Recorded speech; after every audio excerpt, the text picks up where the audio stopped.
What's your full name?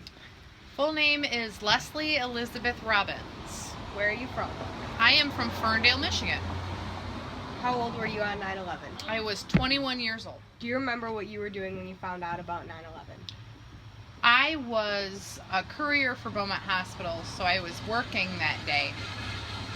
And I had to be at the hospital every morning at 6:30 in the morning, so I had already been to Lansing and was most of the way back. Oddly enough, I was actually listening to Howard Stern, which tongue-in-cheek is usually a funny show, but at the time I'm listening to it and I'm driving back from Lansing listening to a show that's usually funny, and I hear the first plane hit the tower.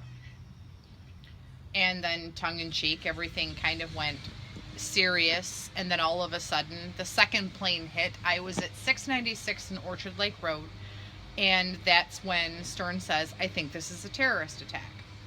That was before the news had said anything about terrorism or anything like that, and literally I just thought, I hope he's wrong. I hope he's wrong. What was your most vivid memory of that day? Because I was working at a hospital, we were on lockdown, and everybody kind of went a little crazy. People started trying to organize blood drives, and we couldn't leave. Nobody knew what to do. So everybody's sitting there, hugging each other. People were crying.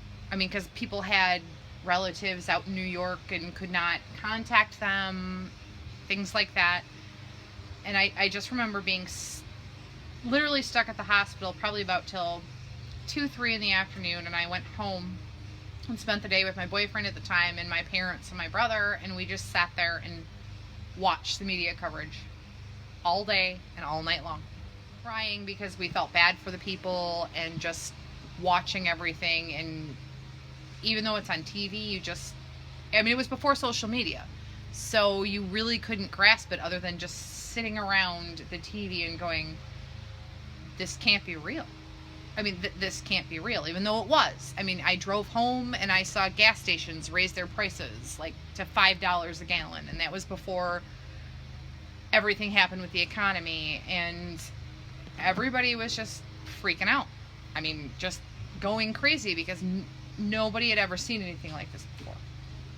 So I just remember everybody panicking and then kind of hugging their loved ones and just waiting to find out what happened next. What do you recall about life before 9/11? Life before 9/11, look, I was 21. It was pretty simple. Before that, there had been a couple of terrorist threats. I mean, with the previous attack, you heard a little bit about things, but it wasn't like that. I mean, that was before the internet exploded and things were in your face all the time. I mean, it was pretty simple. I mean, I was 21 years old, so what did I do? I got up, I worked, I hung out with my friends, went to college, and then after 9/11, things got a lot more serious, and I'm not even sure really how to explain that, other than everybody was on watch all the time. People got a lot more serious about things. That's when you started hearing more and more about terrorism and threats from around the world. I mean, because you would a little bit, but unless something major happened, you didn't really hear about it. But then after that, it was everything. This is Afghanistan. This is terrorism. This is this guy, this guy, this guy. It just got a lot more serious. So yeah, other than being simple, I said I was 21 years old. Do you think the U.S. could have done anything to help prevent 9/11? Honestly, I don't know. Because I was so young, I wasn't really so much following the news a lot. I mean, maybe had they been better apprised of terrorist threats and all that, but I don't think anybody really knew about what was going on. I know there's a lot of conspiracy theories, and some of them may hold water. I don't know. But I don't think the U.S. would have sacrificed that many lives if they had known what was going to happen. How do you feel about the additional security airports now? I get it, and I'm okay with it because I'd rather be safe than sorry. I mean, grant you, I haven't flown with my children yet, but since I've flown since 9/11, I've felt safer. I really haven't been subjected to long lines or anything like that, but I also look up the rules before I go and make sure I don't have anything weird with me, and I'm fine with it. The shoe thing's kind of weird, but it is what it is. It doesn't bother me. I'd rather be safe than sorry. Do you think terrorism can be defeated? No, I don't. I wish it could be, but I think it's going to be something we're going to deal with our entire lives.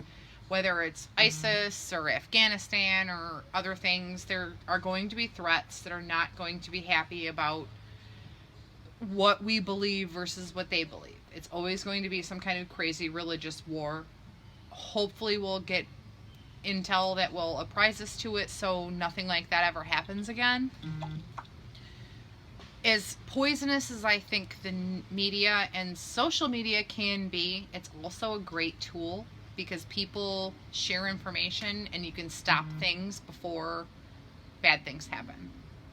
So no, I don't think it can be defeated, but I think it can be squashed out because everybody's connected.